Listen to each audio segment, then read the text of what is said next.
Bonjour à toutes et à tous. Bienvenue à cette table ronde Melchior. Si je vous dis 1992, vous pensez à quoi? Allez-y. Ah, zut, moi j'attendais effectivement plutôt l'entrée peut-être de Mickey chez Disneyland Paris, ou bien le traité de Maastricht, mais effectivement plutôt un signal, un tournant fort qui nous vient effectivement d'un sommet, un sommet celui de Rio. La fameuse conférence des parties, la COP, ce sujet qui nous intéresse aujourd'hui, effectivement, a été instituée lors de la Convention cadre des Nations Unies sur justement le changement climatique. Depuis 1995, une centaine de pays donc, du monde se réunissent chaque année au travers donc, des COP pour parler notamment climat et lutte contre le réchauffement climatique. Un long processus où se mêlent différentes problématiques financières, économiques, politiques, géopolitiques et aussi bien sûr diplomatiques. Ça tombe très bien parce qu'aujourd'hui, j'ai des invités exceptionnels qui m'accompagnent, 4 expertes et experts, pour débattre de la COP de façon générale et plus précisément de la COP 30, qui s'est donc déroulée à Belém au Brésil en 2025. Atika, merci pour votre présence aujourd'hui. Donc, Atika Benmaïd, vous travaillez à l'Agence française du développement.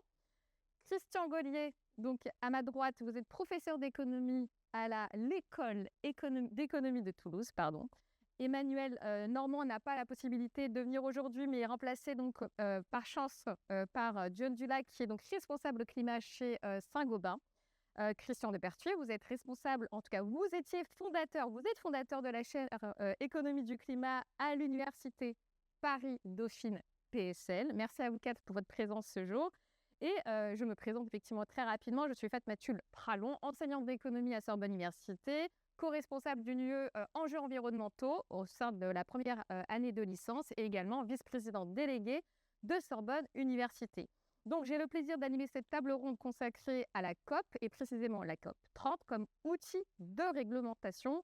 N'oubliez pas, nous sommes en direct sur Livestorm. N'hésitez pas à poser votre question, donc nous y répondrons en fin de séquence.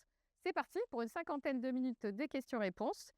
Et avant de parler de la COP 30, parce que je sais en face que nous avons effectivement des étudiantes, des étudiants, des lycéennes et lycéens, mais également des enseignants. Donc, on va commencer par tout d'abord développer un peu les questions très générales sur la COP de façon générale. À quoi sert une COP, Christian Depertuis, du point de vue d'un économiste? N'hésitez pas, bien sûr, à interagir. Mais qu'est-ce qu'une COP, concrètement?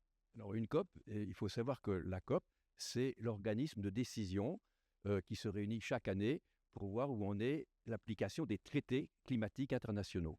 Les traités climatiques internationaux, il y a d'abord la Convention cadre dont vous avez parlé, qui remonte à 1992, qui est le traité fondateur, et puis vous avez des protocoles ou des actes d'application. Un peu comme en droit, vous auriez la Constitution et puis les lois qui appliquent cette Constitution. Donc depuis 2015, les COP se réunissent essentiellement pour faire le point sur l'application de l'accord qui a été signé à Paris en 2015, l'accord de Paris, dont les principaux objectifs sont d'atteindre ce qu'on appelle le net zéro émission d'ici la fin du siècle et de stabiliser la température mondiale. Vous souhaitez rebondir sur les différentes particularités, les instruments aujourd'hui accessibles et possibles entre les mains des décideurs politiques, notamment du point de vue économique?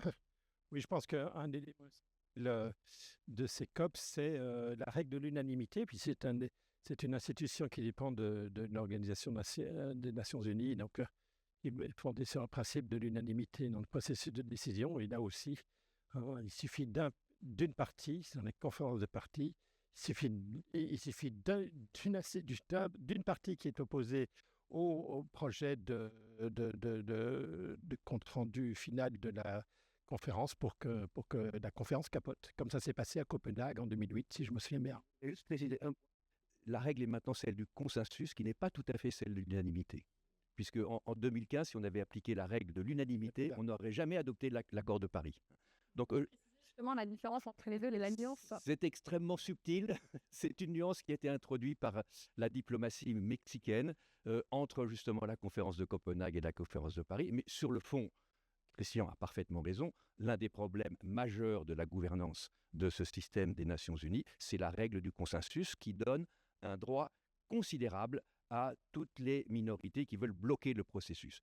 C'est un peu similaire à ce qui peut se passer au sein de l'Union européenne. Vous savez que dans l'Union européenne, un grand nombre de décisions doivent être prises au consensus et seules celles qui sont prises à la majorité qualifiée permettent généralement de prendre des décisions. Donc, l'une des réformes majeures qu'il pourrait y avoir dans cette organisation des COP, ce serait de passer de la règle du consensus à la règle de la majorité qualifiée. De même qu'on est passé entre 2009 et 2015 de la règle de l'unanimité à la règle du consensus. Donc un espace de négociation, un espace de négociation nord-sud également indispensable, mais qui apparaît un peu sous tension. Est-ce qu'Atika, vous pourriez développer un petit peu ce concept-là, en fait? Bien sûr. Je vais peut-être commencer à rajouter quelques éléments sur la COP et comment on s'organise, qui seront peut-être basiques pour vous aussi, mais je pense importants. Les partis, pour la France, qui est négociateur à la COP? C'est une équipe interministérielle climat. Donc, on a des représentants du ministère de la Transition écologique, du ministère des Affaires étrangères et du ministère de l'Économie et des Finances. On fait partie, nous, AFD, de l'équipe climat, mais plutôt en tant qu'expert. On n'est pas négociateur. C'est-à-dire qu'on peut apporter notre connaissance sur la finance climat. 90% de la finance climat rapportée par la France auprès de UNFCCC, donc la Convention cadre des Nations Unies pour le changement climatique, est en fait portée par l'AFD. Et donc, on a ce rôle-là de pouvoir accompagner et aussi une connaissance du Sud de praticiens de la finance climat dans le Sud.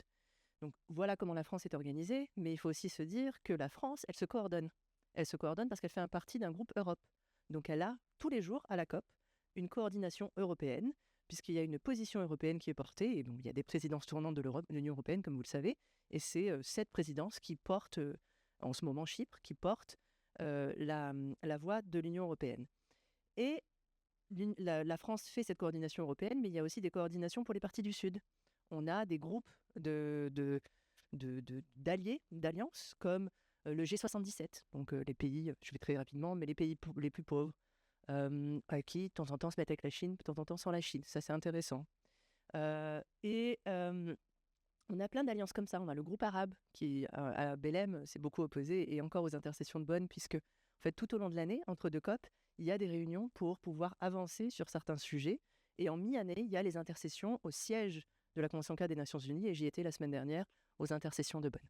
Donc, il y a ces groupes d'influence. Et à côté de ces groupes d'influence, et ces alliances et de partis, il y a toute une partie, c'est un peu négatif, mais il ne faut pas le voir comme ça, foire de la COP. C'est-à-dire, on a tous les side events, on a tout une représentant de l'ensemble de la société, on a le secteur privé, on a les financeurs, on a les ONG qui sont là aussi pour essayer de faire de l'advocacy auprès des différentes parties pour dire, ben voilà, nous on pense qu'il faudrait aller dans cette direction, ça c'est pas faisable, ça c'est pas concret. Donc ça c'est important de se dire qu'il y a tout un écosystème autour des parties au sein de la COP. Le highlight, enfin le nombre maximum de personnes, c'était à Dubaï, et on avait 100 000 personnes. Mais tous ces 100 000 personnes n'étaient pas des négociateurs, il y avait tout le reste qui était là, et c'est un peu, il y a ces deux arènes au même endroit dans la COP, et c'est important, il me semble, de le signaler. Ensuite, une partie des dispositions qui existent dans les accords climat prévoit la fourniture de finances climat. Il n'y a pas que ça, mais je vais me concentrer sur cet aspect-là pour parler des tensions nord-sud, qui était avant Bakou, donc avant la COP29, de 100 milliards allant des pays annexeurs aux pays non annexeurs. Bon, disons, des pays riches aux pays pauvres, mais tel que défini dans ces annexes-là, c'est-à-dire dans les années 90, l'économie mondiale a changé depuis. Et ces 100 milliards, il y a un débat sur les a-t-on atteints ou pas. Si on prend les rapports de l'OCDE encore récents, on a atteint les 100 milliards. Certains pays du Sud lui disent on n'en a pas atteint parce que ce n'est pas le même périmètre sur lequel on est d'accord. Et donc, il y a ces discussions qui peuvent parfois être assez simplistes, qui disent, en fait, on a, vous, les pays développés, pour votre développement, vous avez contribué à la situation que l'on a actuelle de gaz à effet de serre dans l'atmosphère, et en même temps, vous deviez payer ces 100 milliards, et on ne les a pas atteints, ou on les a atteints, et si on les a atteints, ce n'était pas additionnel, ou est-ce que c'était du prêt, est-ce que c'était du don? Donc il y a toutes ces discussions qui existent et qui font que les parties du Sud disent, non, on n'a pas les financements dont on avait besoin. On a aussi ce groupe, notamment SEEDS, donc c'est les petites îles, qui a une voix très importante, puisque un pays, une voix, peu importe en théorie la taille du pays, et donc ces petits pays ont une voix importante par rapport à leur taille économique pour dire, regardez, nous, on va disparaître, on a besoin de fonds supplémentaires. Et donc, tout ça fait qu'il y a une vraie divergence nord-sud au sein de la COP. Et on parlera plus précisément de la COP 30, je pense, plus tard. Mais je veux quand même souligner, parce que j'aime bien finir sur une note positive, que la COP, malgré tous ses défauts, c'est quand même une des rares arènes où on a encore un accord multilatéral. Ce qui est quand même très rare dans d'autres domaines. Alors on peut se dire on n'avance pas assez. Oui, mais enfin, on n'avance peut-être pas assez. Enfin, l'unanimité dans le monde d'aujourd'hui, je pense qu'on peut en être déjà content, ou consensus. Dans le monde d'aujourd'hui, on peut être content qu'il y ait chaque année des accords quand même. Les États-Unis quand même. Oui, mais sauf les États-Unis, on s'attendait à ce que d'autres sortent de l'accord de Paris. Et en fait, sauf les États-Unis, les autres ne sont pas partis. Et on a fait une COP cette année sans se dire sans les États-Unis. C'est super clair, merci beaucoup. Si vous voulez compléter? Oui, en fait, oui, je ne serai pas très positif sur les COP, où j'aurai l'occasion sans doute de détailler, mais rappelons-nous quand même que ça fait 1992, on est rappelé, ça fait plus de 30 ans maintenant que nous sommes conscients que nous fonçons dans un mur et au lieu d'appuyer sur la pédale de frein, on a très longtemps appuyé sur la pédale d'accélérateur. L'année 2025 reste une année record en termes d'émissions de CO2. Si en grosso modo, on émet 50% de plus de CO2 chaque année qu'on ne le faisait en 1992. Je pense que je ne me trompe pas trop dans les chiffres. Donc on est très, très loin. On est quand même très, très loin enfin, je veux dire, toutes les courbes nous disaient, il y a 20 ans, il faut réduire l'année prochaine, et puis l'année suivante, on n'y est pas arrivé, donc on va réduire l'année prochaine, et ainsi de suite depuis 30 ans. C'est ça qui se passe.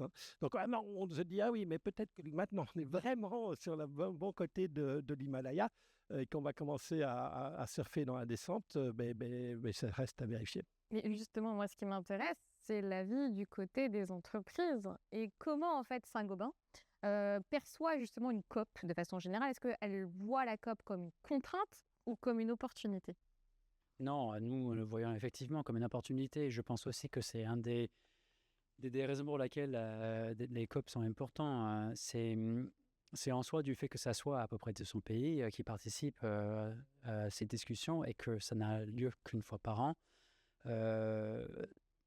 Que c'est important de pouvoir avoir l'opportunité pour les différentes associations, entreprises, etc., de se présenter lors de ces discussions. Ce n'est pas Paris ou Londres ou Bruxelles où en effet il y a des lobbies, il y a des échanges qui se font régulièrement. C'est qu'une fois par an.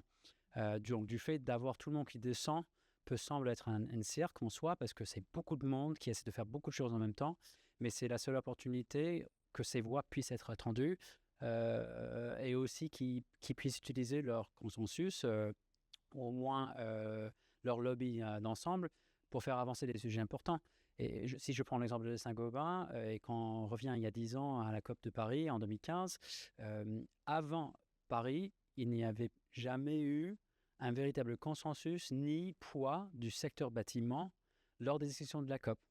On parlait beaucoup de transport parce que c'est beaucoup de fossiles, d'énergie fossile. On parlait surtout du consensus sur la science et les targets, mais ce n'était que à cause d'une association à la fois des pays membres, des entreprises, des ONG, etc., qu'on a pu avoir un Buildings Day pour la première fois à Paris qui fait avancer l'importance de ce sujet. Donc on le voit effectivement comme entreprise, mais aussi en tant qu'avocat, que ces zones bleues, c'est-à-dire les zones qui sont en public en soi, comme un sujet très important lors de ces débats. Bien sûr. Alors justement, pour qu'on puisse avoir... Ce qui m'intéresserait, c'est de voir aussi un petit peu les instruments qu'on a aujourd'hui entre les mains des décideurs politiques, du moins, pour avancer. On a parlé du financement qui est forcément indispensable et nécessaire, mais quels sont les autres instruments, les autres outils entre les mains des décideurs pour pouvoir justement amorcer cette décarbonation?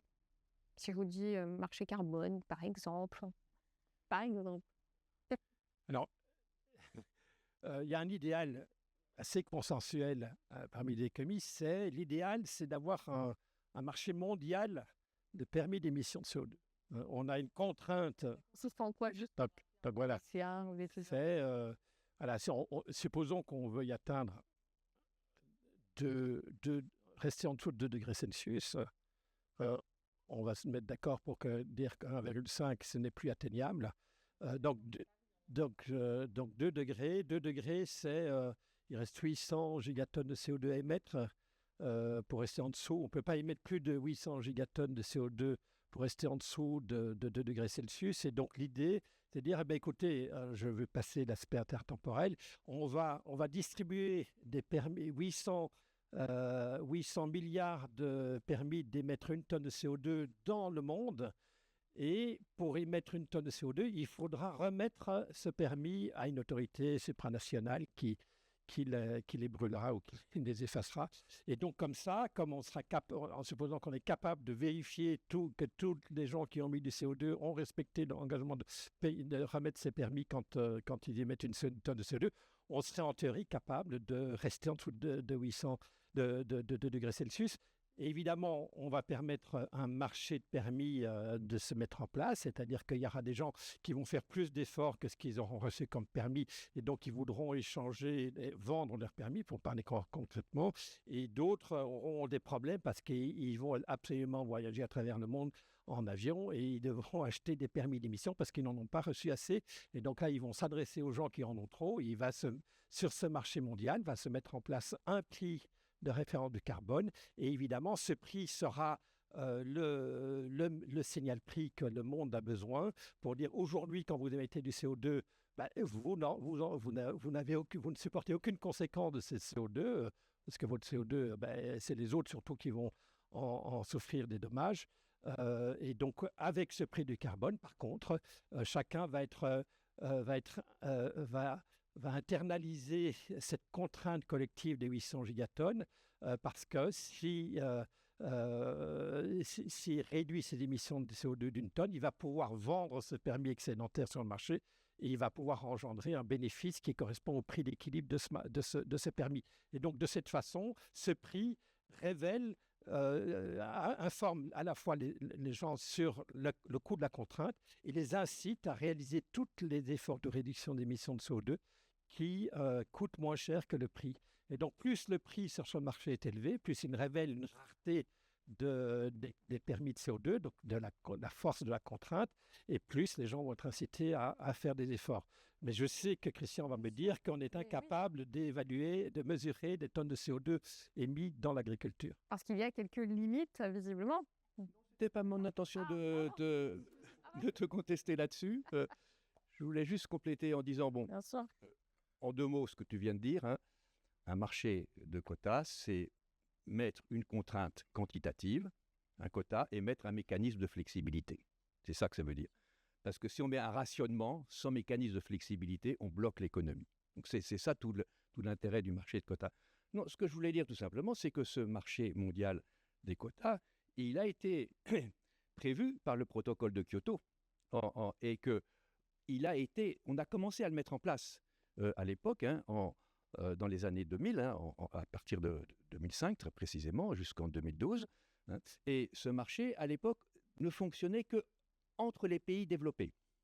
Et donc, toute la problématique de poursuivre Kyoto était de savoir comment est-ce qu'on pourrait intégrer notamment les grands pays émergents. Et c'est ce passage-là qu'on n'a pas été capable de faire. Mais grâce au protocole de Kyoto, il y a quand même un acteur non négligeable des COP qui s'appelle l'Union européenne, qui a mis en place le système des quotas et qui a en réalité appliqué les règles du protocole de Kyoto pour son industrie.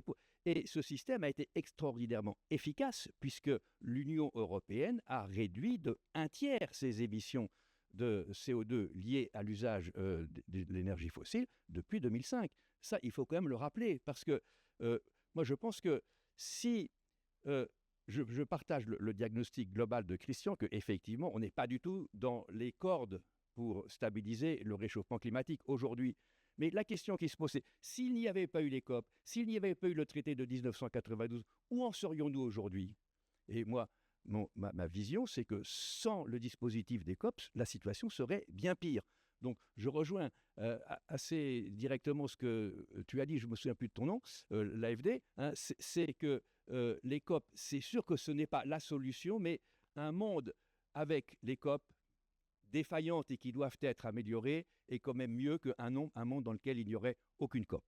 Sur la période récente, je pense qu'il ne faut pas sous-estimer le choc majeur que constitue la sortie des États-Unis, non seulement de l'accord de Paris, mais de la Convention cadre de 1992.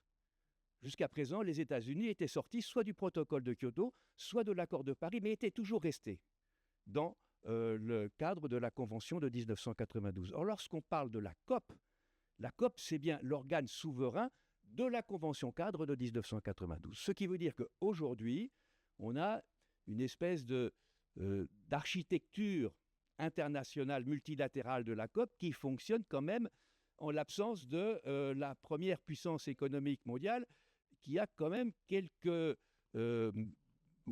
leviers de nuisance. Je rappelle juste que c'est la première fois que hier et avant-hier s'est tenu un G7 dans lequel le mot climat n'a pas été prononcé. C'est considéré un petit peu comme un gros mot malheureusement, mais vous avez parlé Kyoto, Paris. Intéressons-nous un petit peu plus à Belém, du coup. Donc, Atika, ma première question, en fait, concerne forcément le financement.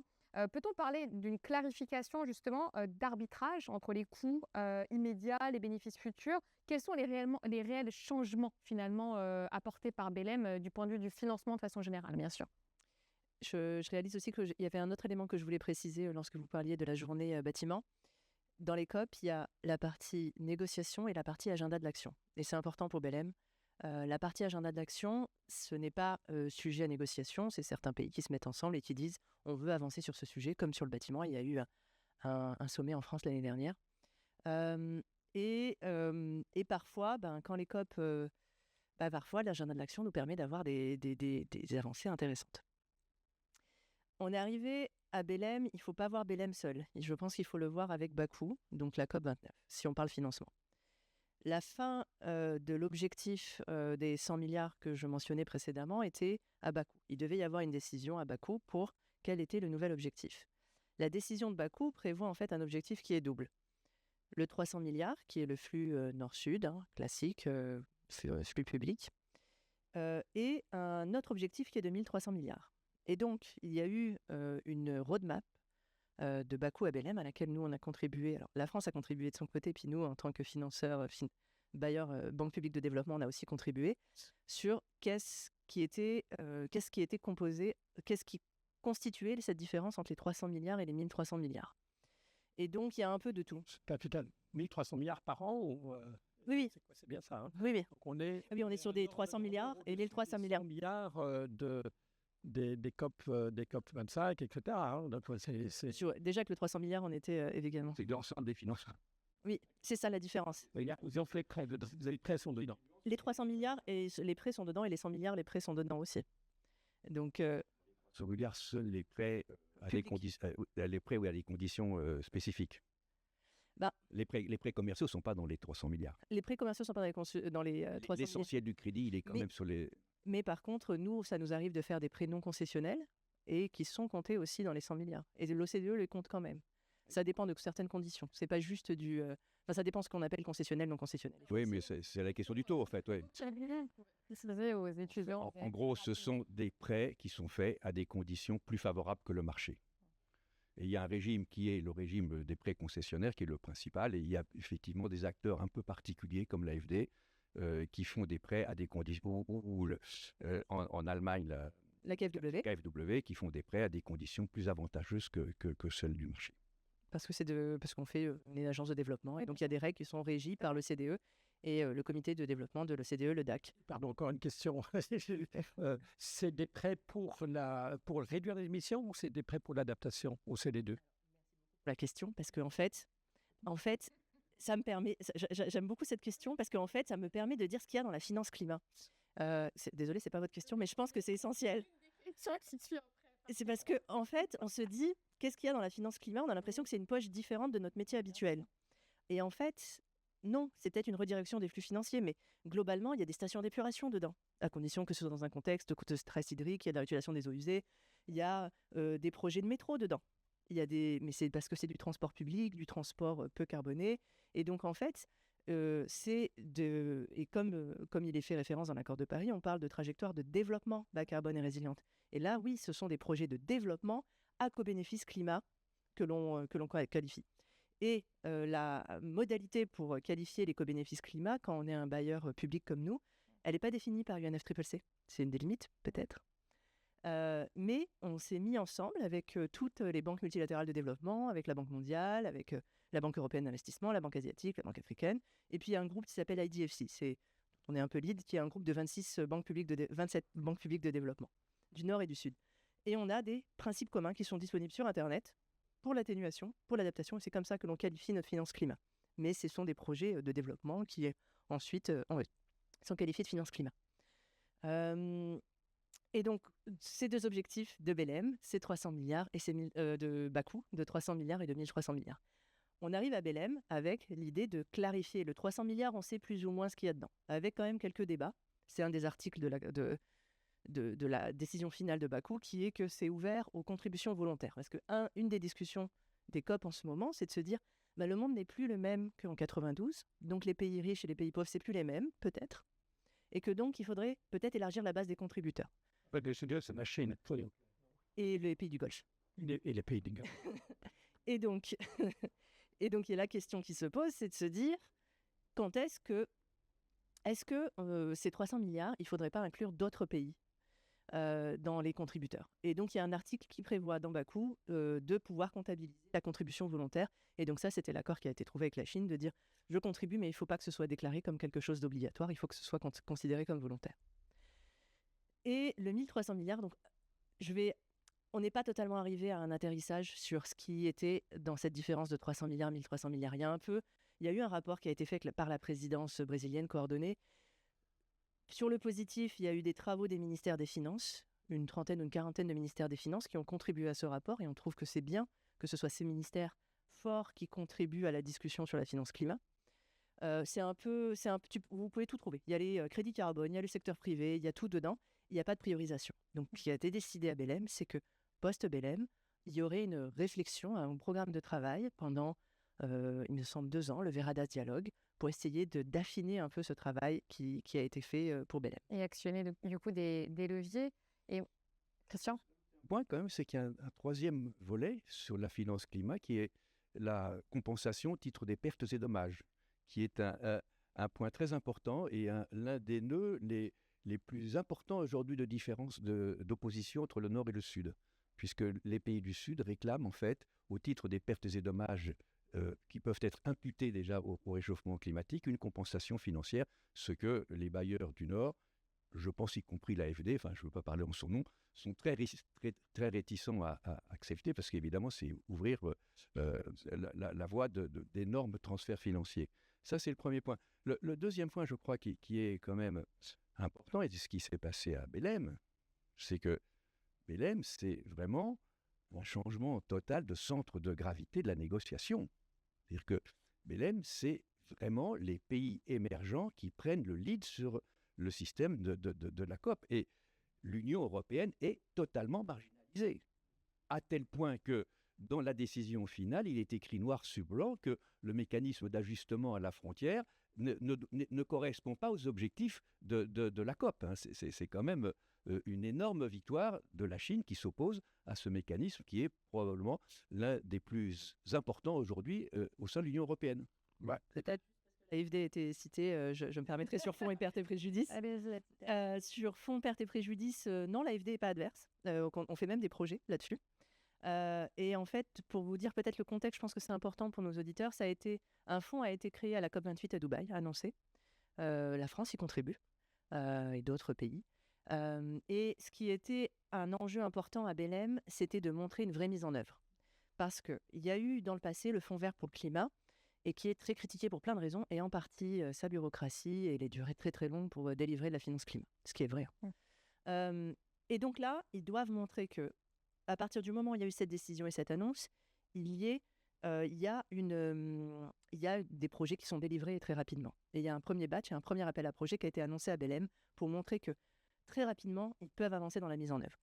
Et on aide certains pays à accéder à ce fonds pertes et préjudices. L'appel à projet vient d'être lancé. Oui, il y a zéro décaissement. Il faut quand même... En fait, l'appel à projet vient d'être lancé, donc en fait, il faut qu'il y ait une sélection. 2 mots sur la finance climat. La finance climat, depuis qu'elle est mise en œuvre, depuis Copenhague en réalité, il y a un différend nord-sud permanent. Les pays du Nord acceptent plus ou moins de financer tout ce qui contribue à l'atténuation du réchauffement climatique, mais sont extraordinairement réticents dès qu'on sort de cette logique-là. Il y a toujours eu un retard des financements au titre de l'adaptation par rapport à l'atténuation. Un tout petit peu compensé sur la période récente, mais on est encore très très loin quand même des objectifs, des revendications du Sud. Et sur les pertes et dommages, Je voulais aujourd'hui, dire il aussi y a quelque chose sur l'adaptation. zéro transfert. Peut-être sur l'adaptation, je voulais juste là-dessus. Justement, parce que c'est deux Parce- concepts, mais allez-y. Parce que je pense, Bien sûr. quelque chose que je voulais dire à la sortie de Belém, une des décisions de la sortie de Belém et qui fait référence aussi le fait le rapport de CDE dit qu'on n'ira pas arriver au doublement de l'adaptation, quand même, parce que sinon il faudrait une grosse accélération en 2025. À la sortie de Belém, il y a aussi cette décision d'arriver à un triplement de l'adaptation. Alors, on ne sait pas quelle est la date de référence, mais voilà. Nous, on est à 42% de finance adaptation de notre finance climat. Donc, je pense qu'il y a à la fois la question partie et puis la question agence de développement. Je pense que les agences de développement, elles ont toutes assez haut à l'agenda de mettre de la finance adaptation. La Banque africaine est déjà à 50% dans son territoire et nous, on est à 42%, on était à 30%, on essaye de monter petit à petit. Petit à petit. Alors, Un dernier mot sur ce point-là. Non, mais c'est très important. Tout ce qui concerne le carbone vivant et l'agriculture, en réalité, il est concrètement impossible de dissocier ce qui est de l'ordre de l'adaptation et de l'atténuation. Et en réalité, pour un volet qui est majeur, à mon avis, dans les années qui viennent, qui est l'intégration du carbone vivant dans la négociation internationale, en réalité, la distinction entre atténuation et adaptation n'a aucun sens pour les projets agricoles. Et avant de reparler d'ailleurs, un sujet qui est intéressant aussi est le carbone vivant, mais Belém a concrètement changé du point de vue des entreprises, notamment dans les décisions et dans justement l'adaptation et l'atténuation qui a été abordée là, en fait. Comment une entreprise comme Saint-Gobain peut réussir à réduire, en tout cas peut aider à réduire en fait l'empreinte carbone?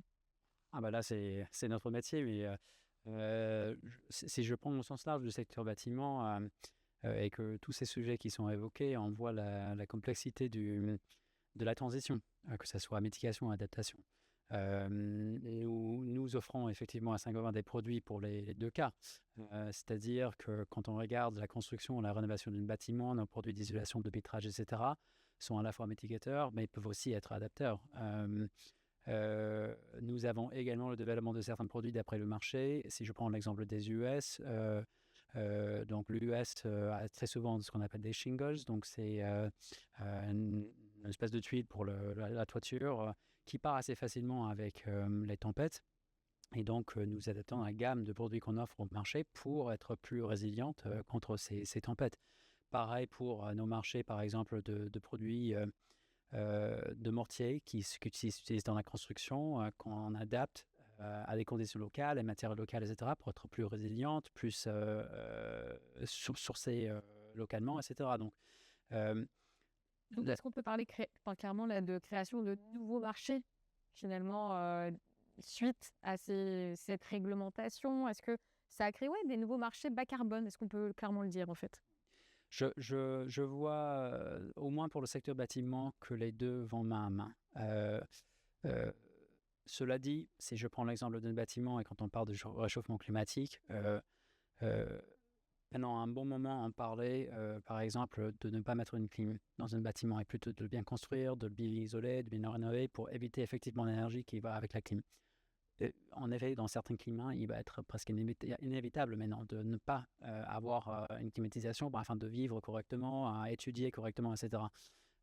Par contre, cela ne veut pas dire qu'on ne construit pas bien le bâtiment, parce que les deux, s'ils ne sont pas ensemble, pour adapter effectivement au changement climatique, ne vont qu'engendrer davantage de problèmes, davantage de changements climatiques. Donc, c'est de voir toutes solutions ensemble, mais surtout dans la montre, si on retourne à des discussions il y a 15 ans sur le changement climatique, surtout dans le secteur du bâtiment, d'efficacité, donc d'éviter d'abord le besoin d'énergie et d'énergie fossile, ensuite d'être le plus souple possible et ensuite d'adapter. Donc c'est cette suite qu'il faut continuer à poursuivre dans ces logiques d'adaptation.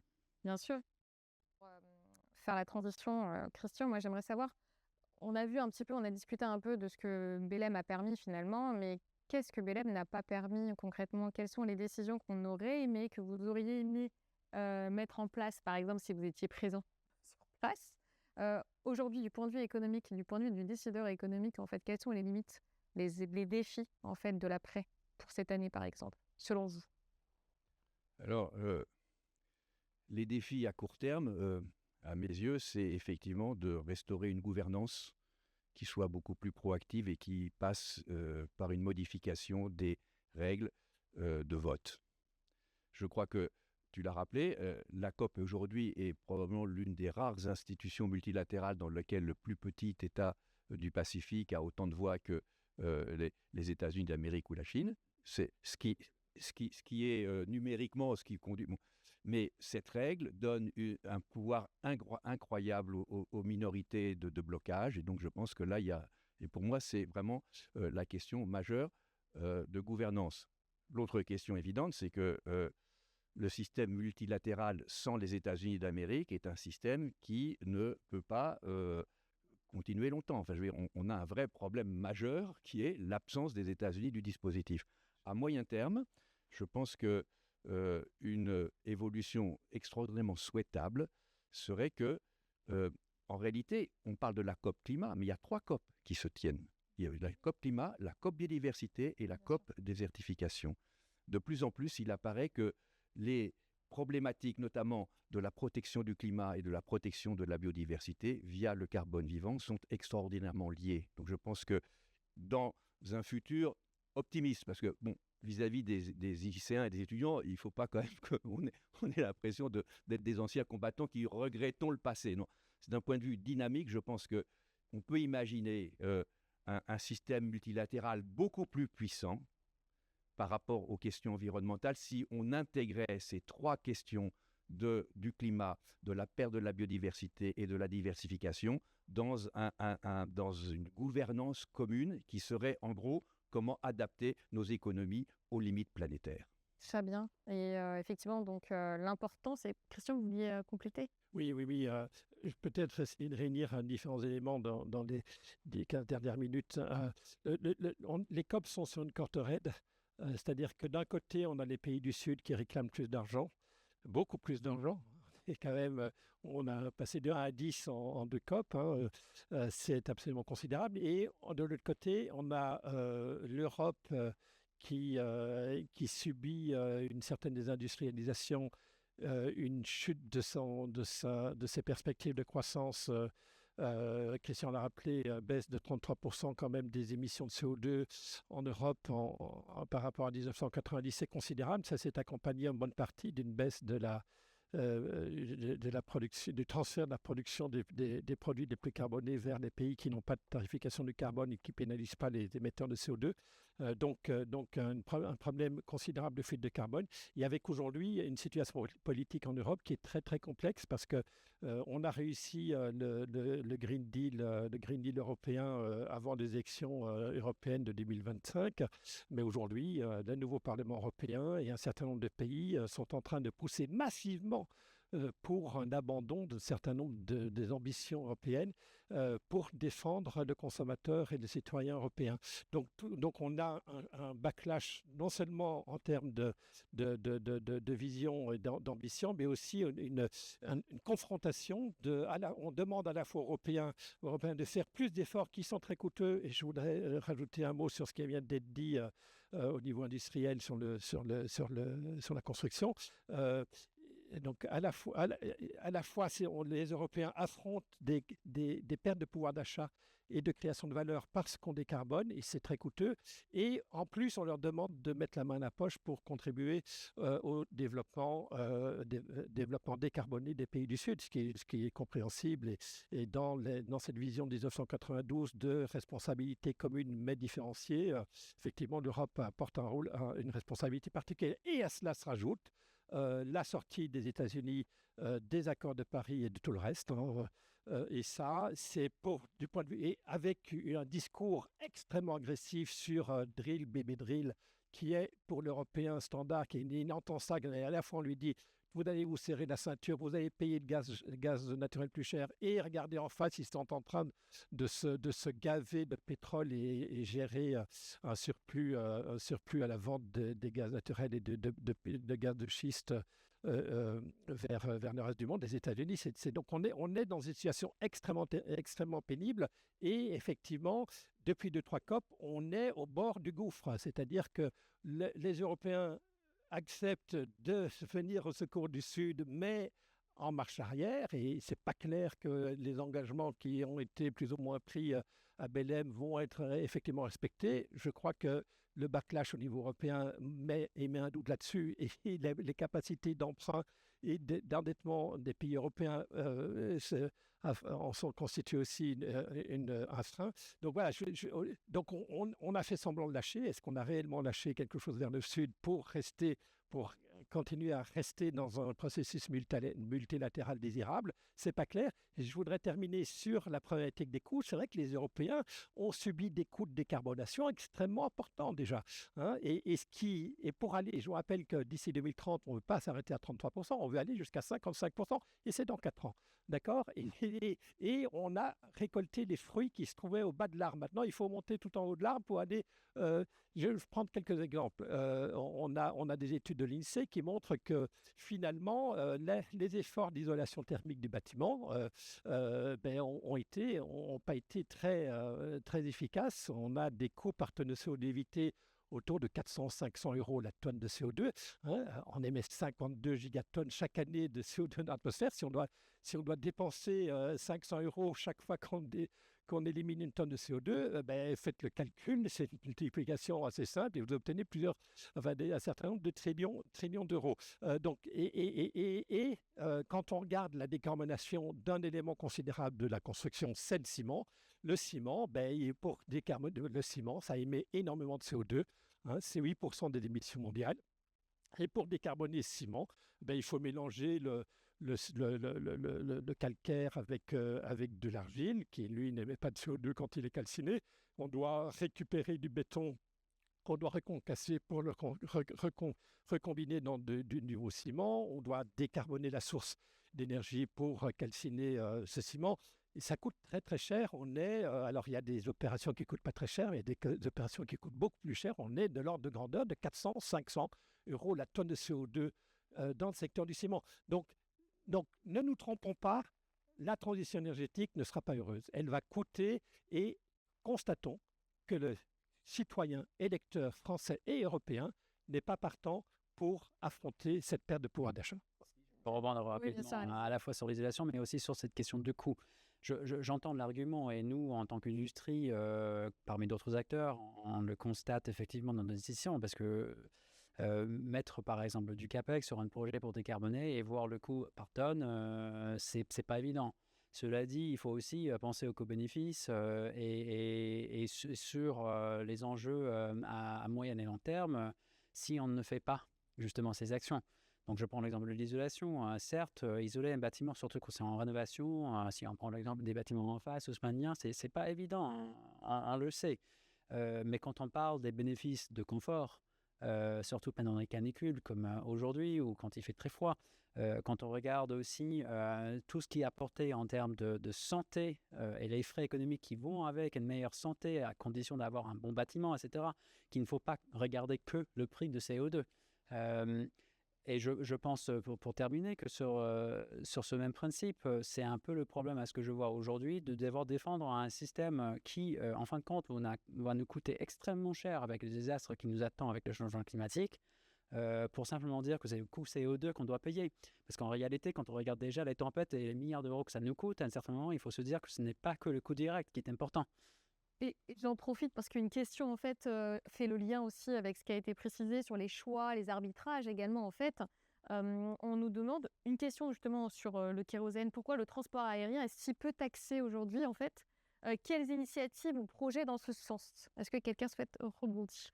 Oui, c'est un scandale, totalement. C'est extraordinaire que les gens qui prennent l'avion ne payent pas de taxes d'accise sur le kérosène, alors que quand je prends ma voiture pour aller à Paris, je paye 2/3 du prix de mon litre d'essence, et ce sont des taxes.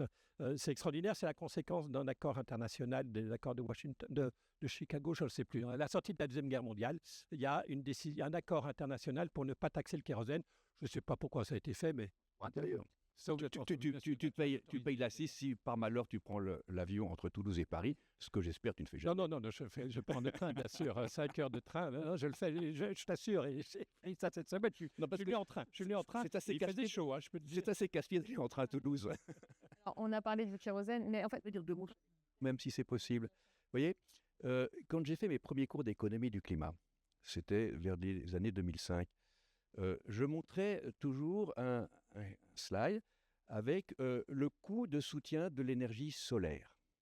Et à l'époque, il fallait environ de 700 à 900 euros la tonne pour mettre des panneaux solaires sous les toits à Hambourg, parce qu'évidemment, l'Europe est tellement bien faite qu'on mettait d'abord le solaire sur les toits à Hambourg avant de les mettre à Rome ou à Lisbonne. C'est une autre question. Dans les cours que je fais aujourd'hui, ça a complètement changé. Hein? Donc, il y a quand même un truc extraordinairement important et là encore, vecteur d'espoir, c'est la chute des coûts de production de la production d'électricité à partir du solaire et de l'éolien, hein, qui sont des énergies de flux et pas des énergies de stock. Lorsqu'on compare les coûts, il faut bien faire attention que vous avez les coûts qui se payent dès le début. Et puis ensuite, vous avez tous les coûts le long du cycle de vie. Donc, il y a un vrai problème d'économie du bas carbone, c'est qu'on paye tout au démarrage. Et donc, c'est un problème de trésorerie beaucoup plus qu'un problème de coût. Et donc, voilà, c'est un problème de coût du capital et c'est aussi un problème de tarification. Donc là, je pense que ça... Et aujourd'hui, sur l'industrie, moi je connais mieux l'acierie que le ciment, qui sont les deux principaux émetteurs de CO2. Évidemment, ça coûte très cher parce qu'on est tout au début. On est exactement dans la situation dans laquelle j'étais en 2005 lorsque je faisais mon cours d'économie du climat avec le coût du solaire. Mais en dynamique, si on élargit et si on passe à l'échelle, le coût de décarbonation de l'acier va chuter, si vous voulez. Donc je pense qu'il faut raisonner en dynamique et pas uniquement en statique. Et si on raisonne en dynamique, on voit, et moi je partage complètement ce que vient de dire notre ami de Saint-Gobain, hein, c'est qu'en dynamique, on voit bien que c'est pas aussi coûteux que ça et aussi dramatique que ça si on l'explique correctement aux gens. Je voulais dire un dernier mot sur les transferts nord-sud, si j'ai le droit. J'ai le droit ou pas? Bon. Il y a quand même un outil qui serait extraordinaire pour passer à l'échelle sur le dynamisme nord-sud. C'est la tarification carbone internationale avec redistribution per capita vers les pays les plus pauvres.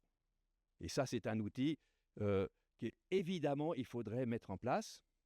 On en est très loin avec les États-Unis qui sont sortis du système, mais c'est ça qui permettrait de démultiplier les financements. Et je pense que l'Europe pourrait avoir un rôle beaucoup plus moteur si elle acceptait l'une des propositions que j'ai faites et qui n'a aucun écho auprès de la classe politique aujourd'hui, de redistribuer une partie du prélèvement à la frontière vers les pays moins avancés pour les compenser sur le coût effectivement que représente pour leur économie le fait de payer ce carbone. Alors, il y a une question justement en lien avec les ressources, l'épuisement des ressources, l'énergie. Si je vous dis aujourd'hui intelligence artificielle, notamment une question qui a été posée par Christelle sur l'effet de l'usage de l'eau pour refroidir les data centers.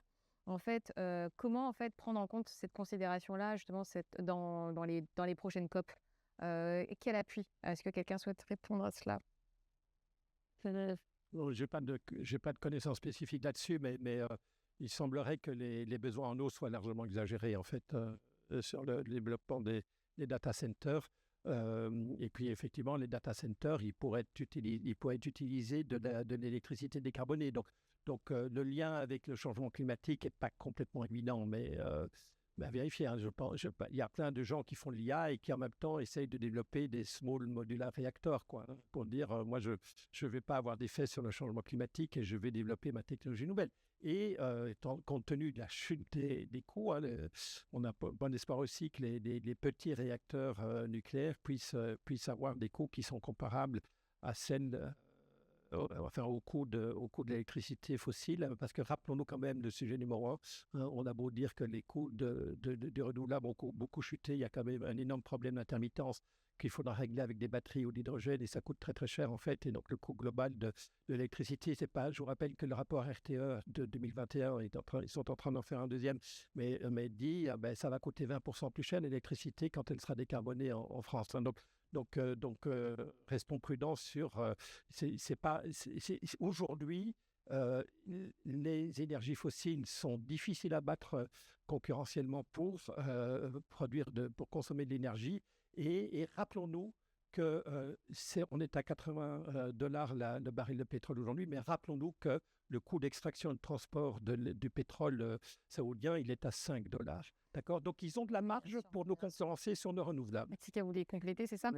Quand même, c'est que dans une économie moins avancée, en Afrique subsaharienne, de loin la façon la moins coûteuse pour amener l'électricité dans toutes les zones qui ne sont pas couvertes. Aujourd'hui, c'est d'utiliser cette énergie de flux, si vous voulez. Bon, le coût du stockage, effectivement, reste élevé, mais depuis la parution du rapport de RTE, le prix du stockage par batterie a été divisé par plus de 2.